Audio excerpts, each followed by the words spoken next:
ان کے معنی، ان کے استعمال اور ان کے تصرفات، ان تینوں کو ظاہر نہیں کیا جا سکتا۔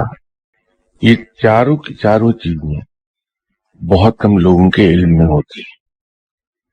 جو خاصے بڑے مقام پر پہنچے ہوئے اولیاء کرام ہیں، یہ انہی کے علم میں ہوتی ہیں چیزیں۔ ان کے علم میں آ جائیں تو ان کا ظرف اتنا بڑا ہو چکا ہوتا ہے کہ اگر ان کے اندر سمندر بھی اتر جائے تو وہ پتہ نہیں چلنے دیتے کہ ہمارے دل میں پورا ایک سمندر چھپا ہے۔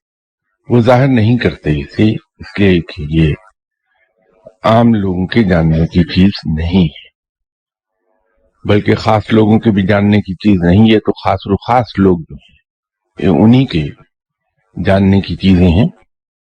اب یہ سوال انہوں نے ایک ایسے آدمی سے پوچھ لیا جو جہالت کے سب سے نچلے درجے پر فائز ہے، تو میں ان کے معنی کہاں سے ظاہر کر پاؤں گا اور یہ کیسے بتا پاؤں گا کہ یہ دونوں ہم معنی ہیں یا کم سے کم وزن میں ایک ہیں۔ بعض اوقات ہوتا یہ ہے کہ معنی مختلف ہو جاتے ہیں لیکن وزن دونوں کا ایک ہو۔ جب وزن دونوں کا ایک ہوگا تو ان کے تصرفات بھی دونوں کی آلموسٹ یکساں ہو جائیں گے۔ تو اگر کہیں میں یہ بات واضح کر دوں کہ دونوں ہم معنی ہیں یا ہم وزن ہیں تو معاملہ سب کھل جائے گا ایک دم سے۔